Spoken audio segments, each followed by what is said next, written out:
You're not invited to the party. But. You ready? Sure. I feel like I'm gonna laugh a lot. I feel like you are too. This is a serious matter. Super serial. Hi guys. So I'm here today with Tim. Hello. Hi Tim. Hello. And I thought I would come on and talk to you guys about how infertility and recurrent miscarriages has impacted our relationship.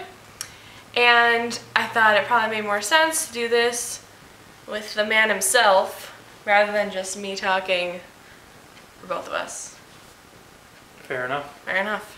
We have a few ideas of things we want to talk about, but it might be a little scatterbrained. Don't do that, it's going to be loud. Okay. It's probably good to end on a high note, so we're going to start with the negative things that have impacted our relationship in negative ways as far as infertility and recurrent miscarriages go. Yes, the first thing is it's a high stress kind of thing. Obviously, as a lot of you know, and so that means that there are times when our tempers are raised or like we're on edge, and I think that is like, no couple needs more stress, negative stress in their life. Sometimes it gets a little intense. That's one thing. Like getting frustrated because you don't know what exactly the other person needs, and instead of like just trying to do the best to help them when you think you're helping them, but they get frustrated at you that you're not doing what exactly they want to do. You tend to get defensive and saying, well, it was doing it for you, so you should be more grateful. Mm-hmm. That never goes to happy places. No, and it definitely goes both ways. Like there are times that I know you've needed something, like you've been having a really rough day. There's times I know you're really stressed and I don't know how to help you or like what I can do to be supportive as a spouse. Mm-hmm. And it obviously goes both ways. Like there are times that I know I need him to do something, but I don't quite know exactly what I need, and he doesn't, obviously he's not a mind reader and doesn't have any idea what I need either. So, yeah. I'm also terrible with subtlety. So. That's true. That doesn't help. Can't take a hint. Like when I need something and I'm like really upset or grieving or something, I don't necessarily want to like specifically ask you for something because I don't want to like be a burden or seem needy, but I do need something. But you are a mind reader, so. Financial burdens. That is a huge negative of the whole process because contrary to popular belief, they are not cheap miscarriages, plus the whole ideally at some point we will have a child, so we have to budget for that and plan on the cost of having another human being with us. And then like you said, we're still, the goal is to have a kid, and that's obviously a financial change, and we want that change, and we've been planning for that change. It's just these are all kind of unexpected. Yeah. So that's stressful. We already talked a little bit about like time and energy. It just takes up a lot of time, and like going to doctor's appointments, waiting for test results, waiting to like what's gonna happen. But it's also time like from like our schedules, getting to and from doctor's appointments or. And luckily, a small silver lining is both jobs I've had while I've gone through these. I've been able to take time off pretty easily, so I could at least come with you to doctor's appointments. Yeah, that's definitely been a silver lining. But very small silver lining in the grand scheme of things. I haven't had to go to many alone. Only a very few. Yeah. And it's, of course, especially I think for me, there's a lot of energy involved just because of the hormones, which is also a negative. I mean, my hormones have been all over the place. I've essentially been in the first trimester of pregnancy for like 8 months out of the last year. Yeah. Maybe even more. Just, I've had those like hormones going up and down and up and down. And it really zaps your energy. I mean, that and just being stressed. Let me talk about the family. Sure. It's been a big issue with me, mainly because it's been almost all my family. My family's all North Dakotan. They're aggressively North Dakotan, and they don't talk about anything that makes them uncomfortable. If you're from the Midwest, you might know what we're talking about. You'd rather be nice than address the issue. But I think for us, it's more than just your family. Just generally, it's been really isolating. We live far away from everyone. The thing that really bothered me about the family was when we had a gathering, like a month ago or so, maybe mid-March, I guess 2 weeks ago. 2 weeks ago, yeah. One of my cousins was pregnant, which we're happy for her. Yeah. And good for her.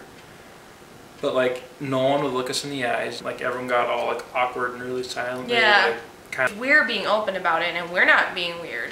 I didn't think we were. I mean, we didn't even have a chance to be weird. No one had any. And as far as like friends go, we are younger. I mean, we're 23 and 24.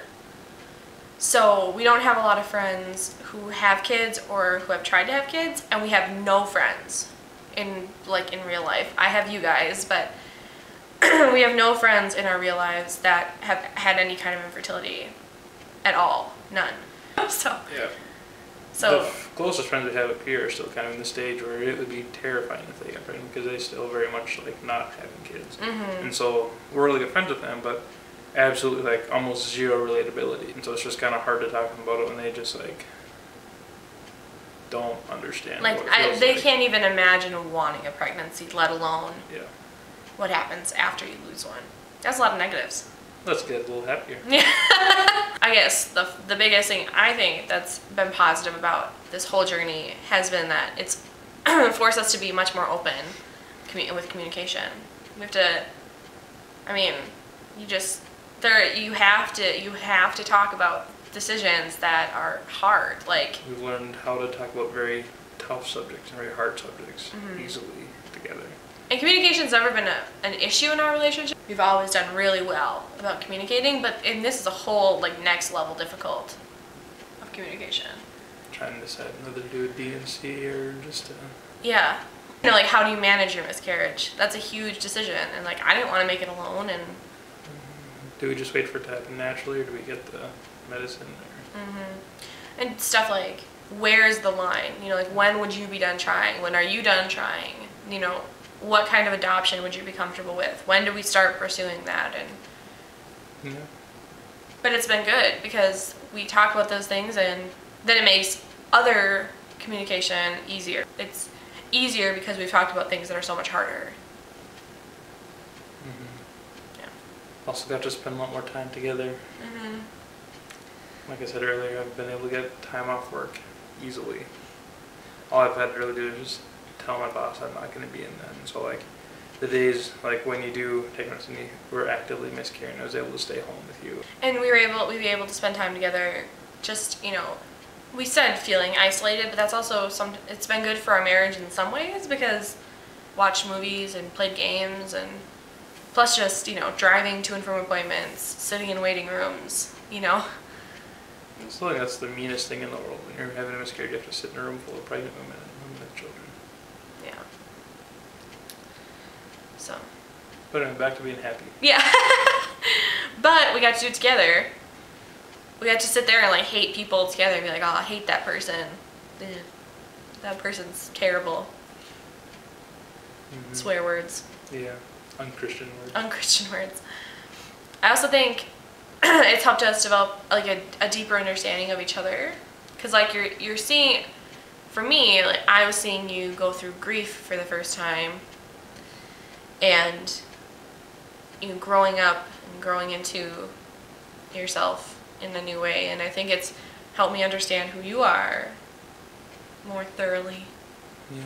And I mean, he's seen me with my legs up on an x-ray table getting dye injected into my uterus, so. Yep. To be fair, I was at the head end. That's true. You weren't part of the. I wasn't critiquing his performance. Yeah, you weren't part of the viewing party. No. No. It's made us more honest as a couple. Yeah. It's kind of a waste of time to lie about how you're feeling or something like this to someone else. They're probably feeling the same way. I don't want to like lie and probably being strong when things are really hard or really hurting. Yeah, well, and you don't want to, like, we both have realized that lying, or what I would say lying, like covering up when you're feeling terrible or not telling them when you're struggling, ends up making it way worse. So it's helped us to just learn to be honest at the front end and not make it worse. Well, Don't bottle up your feelings and have it explode over. Because we've learned our lessons from, you know, grieving and the infertility stuff, and then other things like stress at work or stress job hunting or whatever.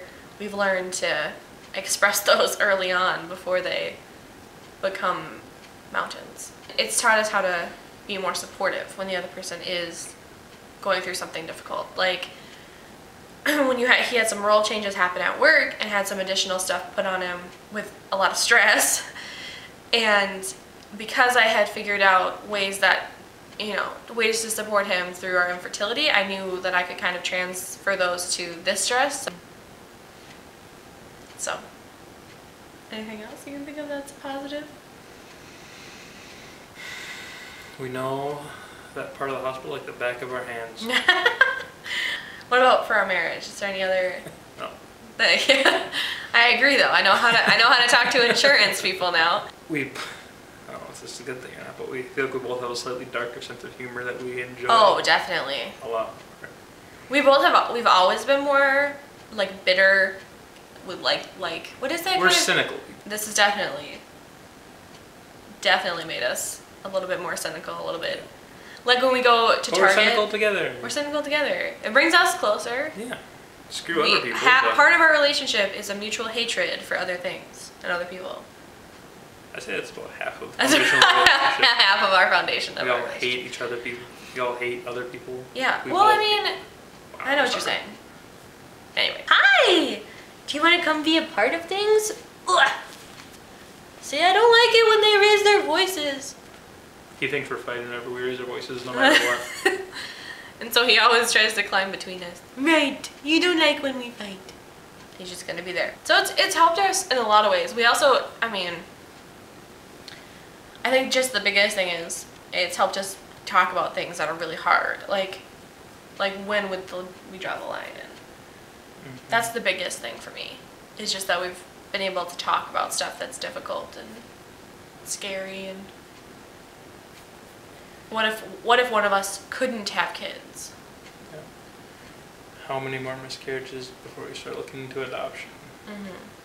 There are definitely the negative. Like it's a huge stressor on our relationship, and there are times when you just are like in the weeds with something that it's definitely really stressful and in a negative way. But then being able to take it and turn it around and create an opportunity to like grow together.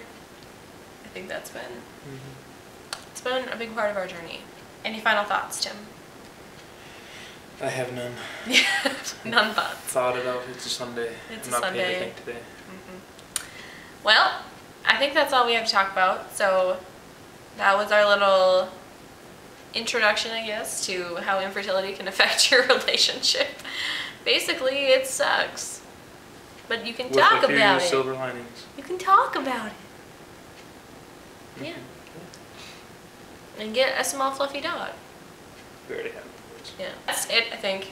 So, should I do the little like end plug for myself? Do it. Okay. If you like this video, click thumbs up. If you want to see when I make videos, subscribe, because I don't do it on any kind of regular schedule. Because I'm a terrible YouTuber.